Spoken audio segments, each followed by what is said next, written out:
Earning सब कुछ चल रही थी, सब कुछ ठीक था। रिक्ता बैठजी चौराहे से खड़े होकर मैंने सर को फ़ोन किया। मैंने कहा सर एक्सेल इंस्टीट्यूट से बोल रहे हैं क्या?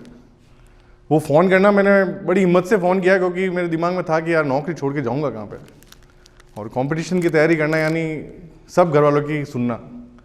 एक ऐसे टाइम में फ़ोन किया मैंने सर को कि आई वॉज होपलेस कि कहाँ जाना है, आगे ब्लैंक है सीन पूरा। चौराहे से फ़ोन किया मैंने खड़े होकर। वो जगह तो मैं कुछ चीज़ें हैं जो मैं तो नहीं भूल सकता। सर ने उठाते ही सर ने कहा कहाँ से बोल रहे हो, क्या बोल रहे हो? मैंने कहा सर मैं यहीं पे खड़ा हूँ, मिलना चाहता हूँ। सर ने कहा ठीक है आ जाओ। मैं आया। पहली काउंसलिंग में ही काफ़ी सेटिस्फेक्शन हुआ। जैसे ही गेट के बाहर गया सारी चीज़ें वाइप आउट। ऐसा होता है ना, सर ने इतना पॉजिटिव हो रहा था, जैसे ही बाहर गया वापस घर वालों की सीन याद आया कि अरे अब घर जाके क्या बोलना है कि जॉब छोड़ दी, क्या कर दी। दूसरी मीटिंग फिर करी सर के साथ। फिर वहाँ से जब निकला ना तो फिर सोच के निकला कि अब चलो 1 साल और खुद के साथ एक्सपीरियंस करके देखते हैं, वरना private has its own perks, private में भी है बट रहेगा राइट में। 10 साल बाद पीछे मुड़ के देखेंगे तो यार ट्राई नहीं करी, वो सबसे ख़राब चीज़ है बॉस। कि पीछे देखेंगे ना जब, तो वो बहुत ख़राब चीज़ रहेगी।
में और जब अब मानस बना तो लिया, हिम्मत मैंने दे तो दी, सब कुछ छोड़ने का प्लान। सर आपको लगता है मेरा हो जाएगा? टेंशन तो होती है ना, क्योंकि आज एक बंदा अच्छी खासी जॉब छोड़ के आ रहा है, नो डाउट प्राइवेट सेक्टर है, लेकिन उसको पब्लिक सेक्टर में जाना है तो एक लाइफ में रिस्क तो लेनी ही है। तो मैंने इसको कहा देखो बिना रिस्क के गेन भी नहीं होगा, higher the risk higher the gain. तो अगर आप रिस्क लेने की क्षमता रखते हो, और मैं आपको, और रिस्क आप कहाँ ले रहे हो, ये तो जिम्मेदारी मेरी है ना भाई। मेरे कहने पे तुम छोड़ रहे हो तो ये जिम्मेदारी तो मेरी है, टेंशन मत लो। और गॉड गिफ्टेड रहा है मैंने, पीटर जी, मैंने जिन जिन को बोला ना जो जॉब करने वाले की जॉब छोड़ दो, और उन्होंने मेरी बात मान ली। एक भी ऐसे नहीं जिन्होंने वापस प्राइवेट सेक्टर में वापस भी, सब सेलेक्टेड हुए। क्योंकि उसका मेन कारण क्या है? फेथ।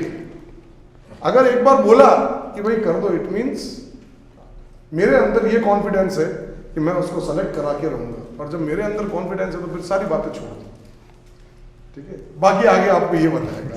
आपको पहले इंजीनियरिंग बैकग्राउंड का एक बंदा मिला, अब साइंस बैकग्राउंड का एक बंदा है, ठीक है? आओ। नहीं यहीं पे ठीक। Respected dais, good afternoon friends. My name is Mrinal Bohra और मैंने अभी रिसेंटली LIC ज्वाइन किया है एज एन डेवलपमेंट ऑफिसर। वहाँ मैं इसलिए बैठा क्योंकि वो मेरी लकी चेयर है। तो वो थोड़ा लेट जान पूछ के आया, मैंने कहा पीछे ही बैठेंगे, आगे आती सर आगे बिठा देंगे।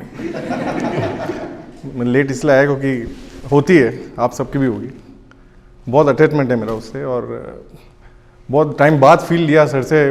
नौकरी तो ऐसी लगी पता ही नहीं चला, और जब लैपटॉप दे रहा था ऐसे ऐसे वालों को तो बहुत दिल दुखा कि एक तो ऑफिस से मिली हुई चीज़ है, कोई किराया नहीं, सब कुछ दे रही है। वो बहुत हार्ड डिसीजन था। एक अर्निंग सब कुछ चल रही थी, सब कुछ ठीक था। रिक्ता बैठजी चौराहे से खड़े होकर मैंने सर को फ़ोन किया। मैंने कहा सर एक्सेल इंस्टीट्यूट से बोल रहे हैं क्या? वो फ़ोन करना मैंने बड़ी हिम्मत से फ़ोन किया क्योंकि मेरे दिमाग में था कि यार नौकरी छोड़ के जाऊँगा कहाँ पे, और कंपटीशन की तैयारी करना यानी सब घर वालों की सुनना। एक ऐसे टाइम में फ़ोन किया मैंने सर को कि आई वॉज होपलेस कि कहाँ जाना है, आगे ब्लैंक है सीन पूरा। चौराहे से फ़ोन किया मैंने खड़े होकर। वो जगह तो मैं कुछ चीज़ें हैं जो मैं तो नहीं भूल सकता। सर ने सर ने कहा कहाँ से बोल रहे हो, क्या बोल रहे हो? मैंने कहा सर मैं यहीं पे खड़ा हूँ, मिलना चाहता हूँ। सर ने कहा ठीक है आ जाओ। मैं आया, पहली काउंसलिंग में ही काफ़ी सेटिस्फेक्शन हुआ। जैसे ही गेट के बाहर गया सारी चीज़ें वाइप आउट। ऐसा होता है ना, सर ने इतना पॉजिटिव हो रहा था, जैसे ही बाहर गया वापस घर वालों की सीन याद आया कि अरे अब घर जाके क्या बोलना है कि जॉब छोड़ दी, क्या कर दी। दूसरी मीटिंग फिर करी सर के साथ। फिर वहाँ से जब निकला ना तो फिर सोच के निकला कि अब चलो 1 साल और खुद के साथ एक्सपीरियंस करके देखते हैं, वरना private has its own perks, private में भी है बट रहेगा राइट में। 10 साल बाद पीछे मुड़ के देखेंगे तो यार ट्राई नहीं करी, वो सबसे ख़राब चीज़ है बॉस। कि पीछे देखेंगे ना जब, तो वो बहुत ख़राब चीज़ रहेगी। तो मैं सर के पिछले 1.5 साल से टच में हूँ, और जिस दिन नौकरी लगी बस ट्रेन में चले थे, Rishabh he is my colleague. मन इतना ख़राब था कि एक तो दूसरा घर मिला और यहाँ से वापस छोड़ के अब नई जगह जाना है। हिम्मत करी और फाइनली वहाँ जाके अब ठीक है, इट्स बिन 2 मंथ्स अभी ज्वाइन किया है अपने। सर के बारे में मैं देखो, सर को वैल्यू की वैल्यू पता है। सर आप काफ़ी चीज़ें बताते हैं, maybe to be very frank कुछ लोगों को समझ में नहीं आएगी, but those people who are on the words, कि जिनको पता ही नहीं कि अब तो बस यही करना है, कुछ है ही नहीं ऑप्शन, वो सर की बात एक बार में सर जो बोलते हैं ना उसको पूरा वर्जन समझ जाएंगे। तो वो चीज़ मैंने सर से अडेप्ट करी है जो मितेश सर ने बताई। मितेश सर से मेरा दूसरा इंटरेक्शन है, उनको पता भी नहीं है कि मैं पीछे बैठा था, ये थॉट आपने सोचा होगा स्टूडेंट ही हूँ मैं। हमें भी मैं बहुत अच्छा मुझे लगा, मैंने कहा इसलिए आरबीआई का तो पूछते हैं आज। और मैंने मेरे पर्सनल इंटरेस्ट में आरबीआई का इसलिए पूछा क्योंकि कभी कभी होता है ना कि यार मुझे तो वहाँ जाना है, तो वहाँ जाने का तो ये बताएंगे ना कि यार कैसा है वो ऑर्गेनाइजेशन, तो मैं मेहनत भी उसी डायरेक्शन में करूँगा कि नहीं आप आरबीआई में जाना है एक बार तो। इसलिए मेरा पर्सनल इंटरेस्ट था। और मैं एक एवरेज स्टूडेंट हूँ, मैंने एमबीए कर ली but in graduation I have scored 59.65%। आप लोगों को इसकी वैल्यू नहीं पता है किसी के यहाँ पे 59 समथिंग? हाँ ये दो फिर they are my counter parts.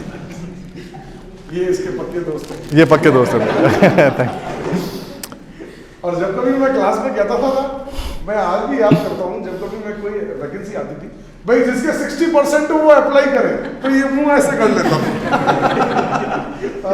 और इतना पीछे बैठ के हंसता था कि अरे यार साला 60% में इतना सा ही तो कम रह गया, इसके लिए भी जॉब वालों ने ये कंडीशन डाल दी। वो आप लोगों को मैं इसलिए कह रहा हूँ क्योंकि कितने गुलाब जामुन मेरे मुंह के आगे से निकल गए। Gulab jamun in the sense opportunities, ऐसे कई वैकेंसीज आई जहाँ पोस्ट ग्रेजुएशन में तो चलो कोई क्राइटेरिया नहीं था, ग्रेजुएशन में 60% का उन्होंने क्राइटेरिया रख दिया। वो टाइम ऐसा था कि अरे यार एक तुम आ नहीं रही है, आ रही है तो मैं एलिजिबल नहीं हूँ, बहुत लिमिटेड अपॉर्चुनिटीज़। तो मैं अक्सर सर के पास चला जाता था ऊपर कि सर अब तो वॉर ख़त्म है, ऑलरेडी इतना बड़ा डिसीजन लेके आ गया हूँ और यहाँ इस चीज़ें हो रही है तो ख़त्म है, अब तो कुछ समझ में नहीं आ रहा है। उस टाइम जो 10 मिनट होते थे जो मैं सर से बात करता था, सर के पर्सनल एक्सपीरियंस से जो सर शेयर करते थे, वो एक बूस्टिंग कैप्सूल की तरह काम करते थे। सर से मिलने के बाद रात को सोते हुए भी मैं वही याद करता था कि आज सर ने बोली है, कुछ तो होगा यार, या तो मैं समझ नहीं पा रहा हूँ या मुझे एक और शॉट देना चाहिए इसको। सोचा, रात भर सोचा, फिर दिमाग में आता था कि नहीं चलो ठीक है, सर कह रहे ये नहीं तो कोई और आएगी और देते हैं, और ऐसा हुआ। अभी भी गवर्नमेंट में ऐसी कुछ है कि 60% का क्राइटेरिया कम है कई जगह, तो LIC उनमें से एक अपॉर्चुनिटी थी जो मैंने बिल्कुल ग्रैब की। और आई एम थैंकफुल कि सर ने जो वर्ड बोले वो बिल्कुल सेम टू सेम हो गए, मुझे एक डूबते हुए तिनके का सहारा मिल गया। क्योंकि लास्ट सर ने 2020 कहा था, दिसंबर भी कहा था सर ने कि 19 में तो मैं दिला के रहूँगा तेरे को। तो मैं सोच लिया था, मैं आप सर को बोलेंगे नहीं, जिस दिन जाएंगे यहाँ से चुपचाप फ़ोन वगैरह बंद करके अपने अलग कोई दूसरे शहर में जाके नौकरी कर लेंगे बढ़िया बाप, ना घर वालों का रिश्तेदारों का टेंशन। बट सर की ब्लेसिंग रही कहीं ना कहीं। 22 तारीख को रिजल्ट आया, 24 तारीख को इंटरव्यू, 26 को डॉक्यूमेंट वेरिफिकेशन, 28 को मेडिकल और 2 तारीख को ज्वाइनिंग। ये कुछ सोच पता भी नहीं चला कब स्टूडेंट से एक गवर्नमेंट ऑफिसर बन गया, इसको आइडिया भी नहीं हुआ कि विद इन अ वीक इतना बड़ा चेंज लाइफ का।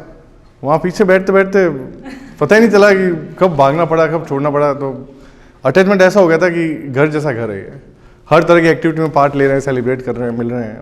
ये आप लोग भी यहाँ से यहाँ आना बहुत डिफिकल्ट है पूरा, बट यहाँ आके आज सर के साथ खड़ा होना एक सपना जैसा है। अपन हमेशा वहीं से देखते हैं सर को, आज खड़ा होना it's an honour sir, thank you very much sir, thank you. और इसकी एक खास बात बता रहा हूँ, इसने हाल ही में IBPS स्पेशलिस्ट ऑफिसर क्लियर किया है प्रीलिम्स, और इसका मेंस अभी बाकी है, जो मेरे ख्याल से 26 जनवरी को है, रिपब्लिक डे के दिन। तो उस दिन भी मुझे मेरी पूरी ब्लेसिंग्स है कि ये स्पेशलिस्ट ऑफिसर की इस पड़ाव को भी क्लियर कर जाएगा, and I am fully acknowledge that, मैं जानता हूँ इस चीज़ को। और आपको एक सबसे इसकी एक अच्छी बात और बताऊँ कि इसने अपने आप को प्रोग्रेसिव करना नहीं सोचा। आपको पता है he is on the verge, government exams में एज लिमिट क्या होती है general, he is from general category 30 years, he is 29 point something.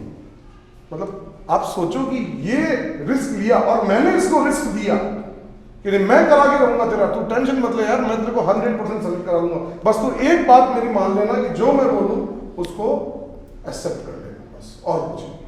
अब प्रॉब्लम क्या होती है, कई लोग ऐसे होते हैं वो चीज़ों को सुनते तो हैं पर फॉलो अप नहीं करते। वो ये कहते हैं यार हम जानते हैं यार, हम देख लेंगे, बस वो इसी चीज़ में डाइवर्जन हो जाता है। इसने अपने आप को, अगर बीच में थोड़ा बहुत डाइवर्जन हुआ होगा इसके, no doubt, social pressure, family pressure, मैं जानता हूँ उसको अच्छी तरीके से, लेकिन इसने अपने आप को हमेशा, आपको अच्छी बात बताऊँ, इसने मुझे अपने आप को मुझसे बांधे रखा।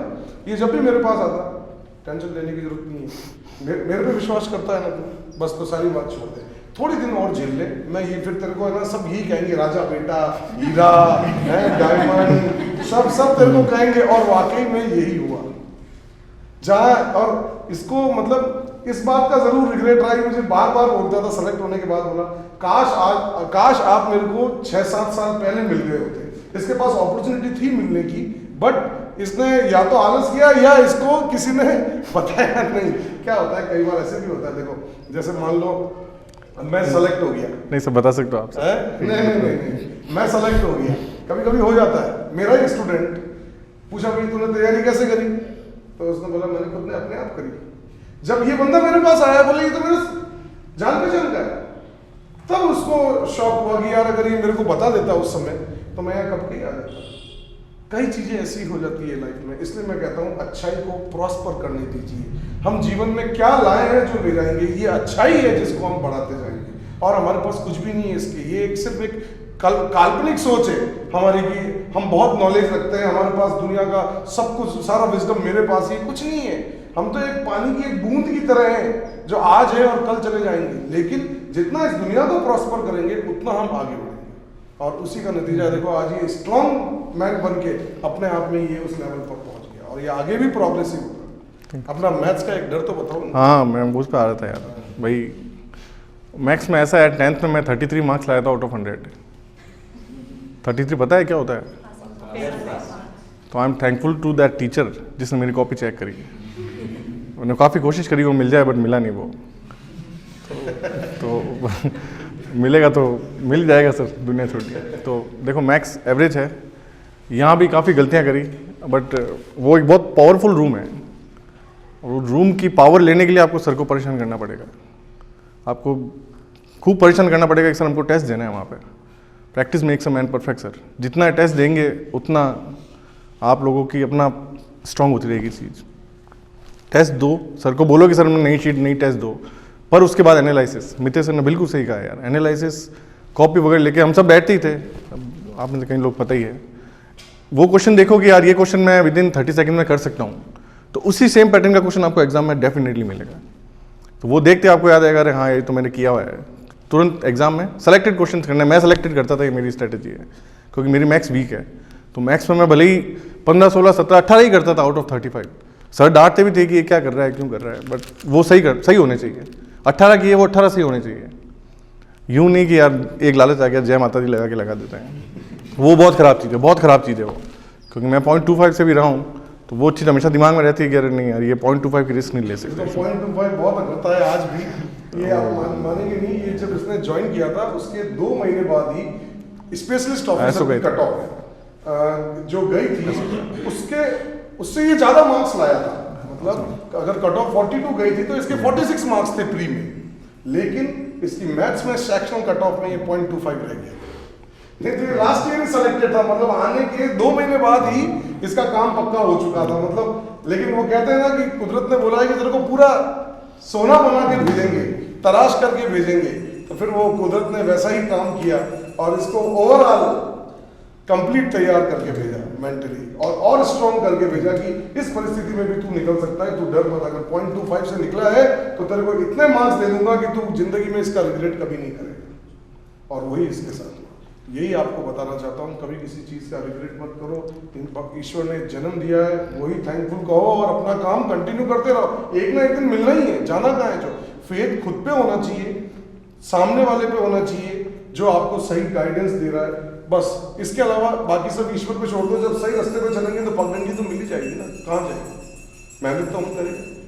और इन 1.5-2 सालों में आप लोगों की रिक्वेस्ट है मेरी कि फैमिली एंड फ्रेंड्स को थोड़ा अलग करो यार, खुद का स्पेस बनाओ और वो टाइम पूरा पढ़ाई में लगाओ।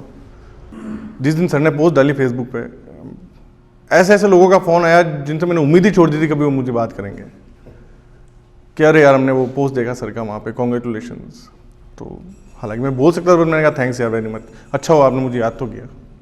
तो ये चीज़ आपके साथ भी होगी, पर कब, जब यार खुद का स्पेस बनाओ। एक मिनट आपको लगना चाहिए यार 1 मिनट ख़राब हो गया मेरा, 10 मिनट ख़राब हो गया, मैंने अभी तक हिंदू का एडिटोरियल ख़त्म नहीं किया है, मुझे पता नहीं चल रहा वर्ल्ड में इतनी चीज़ें हो रही है। अब आप लोग जीके पढ़ रहे होंगे तो आपको पता चल रहा होगा दुनिया में कितनी चीज़ें हो रही है। नहीं तो यहाँ रह के जोधपुर लोग, टिपिकल जोधपुरी की कि हाँ भाई वहाँ 3 मावी कचौरी लिया ना वहाँ से पोंगलपाड़े से, ये फैक्ट है। आजकल वर्ल्ड लेवल की नॉलेज रखना बहुत इंपॉर्टेंट है, क्योंकि जीके में कहीं ऐसे क्वेश्चन होते हैं जो वर्ल्ड आपकी नॉलेज से मत पढ़ के जाओ, पर आप ऑप्शन ही एलिमिनेट कर दोगे कि हाँ ये ऑप्शन है। तो यार सर 59 पॉइंट वाला।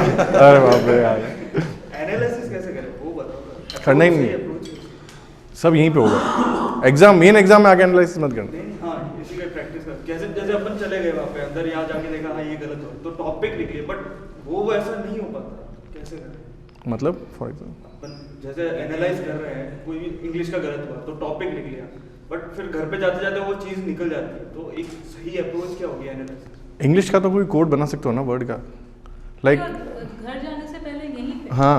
मैं देखो मैं आपको बताऊं पर्सनली क्या करना चाहिए। मैं सभी लोगों को ये बोलता हूँ कि आप ये चीज़ मत देखो। मैं तो सबको फुल अपॉर्चुनिटी देता हूँ लाइफ चेंजिंग, कि आपका ये भी इसने बोला कि आप सेकंड होम बना लो मतलब बना लो। आपको 2 घंटे लगे, 3 घंटे लगे, यही सारा काम एनालाइज करके जाओ। आप अपने पास डेली एक डिक्शनरी रखो, ठीक है, ऑक्सफोर्ड की। आप सारे नोट्स रखो जो मैंने आपको दे रखे हैं। आप उसमें से देखो कि मेरे क्यों ये गलती हुई, ठीक है। आप उन गलतियों को, क्योंकि देखिए हर स्टूडेंट की इंडिविजुअल प्रॉब्लम अलग अलग होती है। मैं सभी को बोलता हूँ आप लोग अपनी अपनी प्रॉब्लम्स निकालो, नेक्स्ट डे अपन उसको क्या करेंगे, डिस्कशन में लेंगे। तो जब वो डिस्कशन होगा और जब आप और हम सब बैठेंगे तो वो चीज़ क्या हो जाएगी, सॉर्ट आउट। आप सबसे पहले तो ये काम करो कि आप पूरा अपने आप को फुल स्पेस दो टाइम को लेकर, कि मेरे को चले 2 घंटे लगे चाहे 3 घंटे, एनालाइज तो पूरा करके जाना है। जैसे मान लो ये सिनोनियम का क्वेश्चन था अनसीन प्रेजेंट में, ये गलत हो गया, मार्क करो उसको कि ये गलत हुआ। अच्छा, फिल इन द ब्लैंक्स में ये वर्ड लगाना था लेकिन मैंने तो ये लगाया और मुझे लगा इन दोनों में से ये होना चाहिए।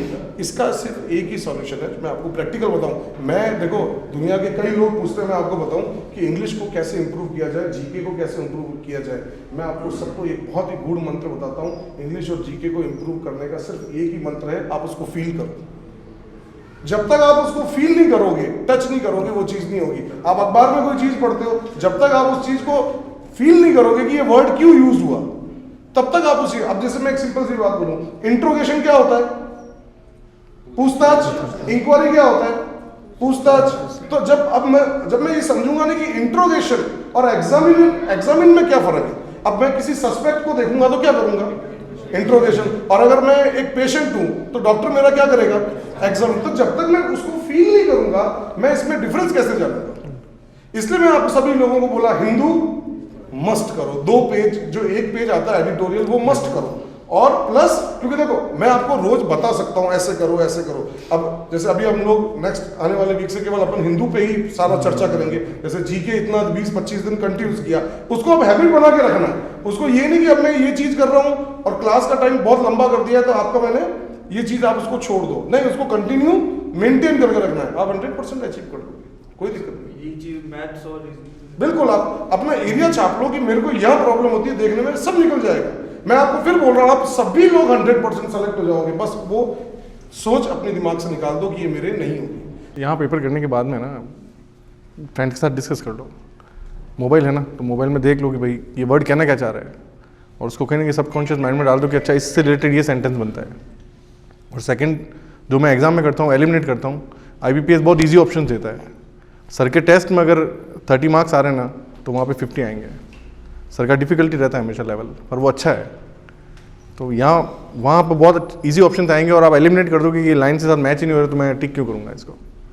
मल्टीपल फिलिंग द ब्लैंक्स जो आती है उसमें सेकंड ऑप्शन हमेशा ऐसा होता है सर कि अपन एलिमिनेट कर सकते हैं उनको, तो आइडिया लग जाता है उसका।